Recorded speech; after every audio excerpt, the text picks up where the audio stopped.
Hey Thomas, how are you today again? Jonathan, I'm doing wonderful, wonderful, my friend. Listen, I got one for you. This came about. I had like a six-person say this to me within the last month. It was a business owner, and we were just like brainstorming.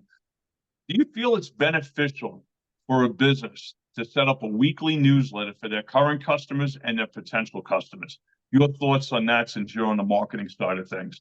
I think it really depends on what you're sending, right? So people get in the idea that I need to do a weekly newsletter. I have to just put something out there to be in front of my clients or prospects.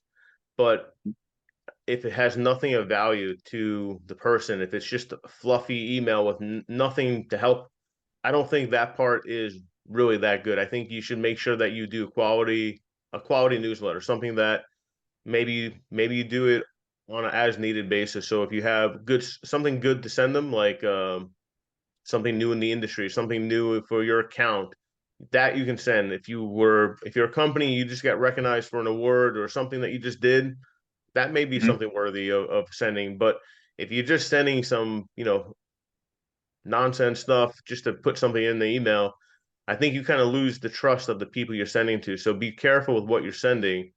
It's funny enough. This part's not funny, but in the area we just got like an earthquake, and Okay. the I think it was a lower 4.6 or something, but a marketing company just emailed us saying something like hope this hasn't shook you or something like that. So like be Gotcha. timely with what you do. I mean, I don't think that's an appropriate email. You don't know if people got hurt yet. So don't Sure. just email because of its current events, because you might offend people. Email stuff that hmm matters. So if you're introducing a new service line, new product line, that's great. Put hmm it in there. If you updated your reporting or your billing or something that's going to be valuable for them to understand, put that in there.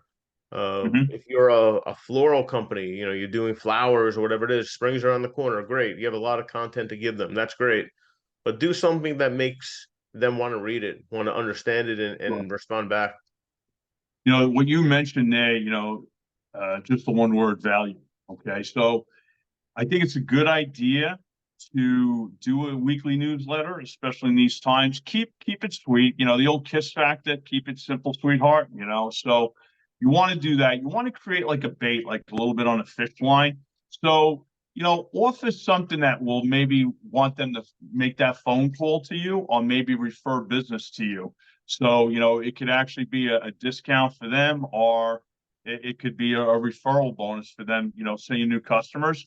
If you're a technology company, a marketing company like yourself, and you have maybe another added, specialty of marketing that might help certain businesses, of course you want to emphasize that. If you're like a floral design, like you said, spring around the corner, give a discount. If they call by a certain date, you'll get X amount of like, flowers, whatever it may be promotion.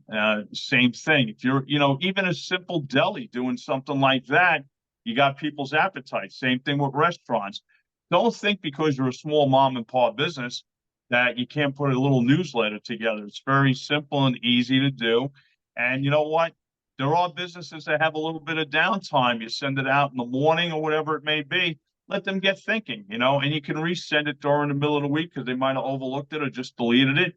Put a catchy title in there. You definitely don't want to pay, hey, well, you're shook and they just had an earthquake because, like you said, you got to be smart about it. You don't want to be a wise ass about the situation. But there's a lot of benefits to it. You don't want to make it lengthy. But I think it would be a smart idea for businesses to do something like that. You know, It's any good to do thoughts? something. Yeah, it's good to do something. I've seen more people do nothing, right? They don't know Mhm. how to do it, what to do. They want it to be perfect, so they just don't ever get around to it. I've seen more companies spend, 6, 7 months just trying to figure out what to send. And Mhm. like you said, they're not following the KISS system. They're overcomplicating it for no reason.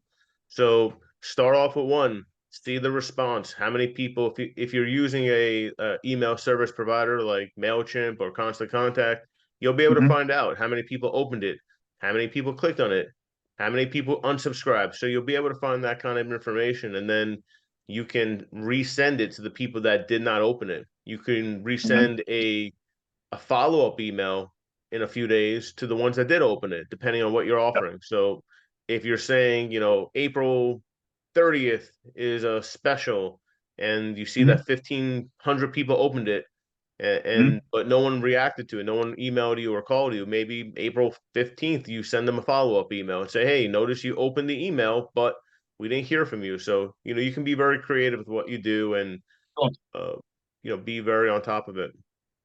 One thing that I did about 20 years ago, I actually had a newsletter going out, and what I did, mine was the joke of the day, and actually, I sent it out.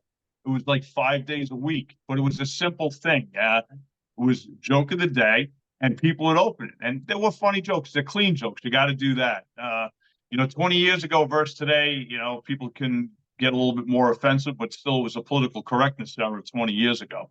So that's a good way of doing things. Also, yay, motivational tip of the day. That's another thing you can do. Giving people reasons to open it up. You give knowledge and people are going to like that.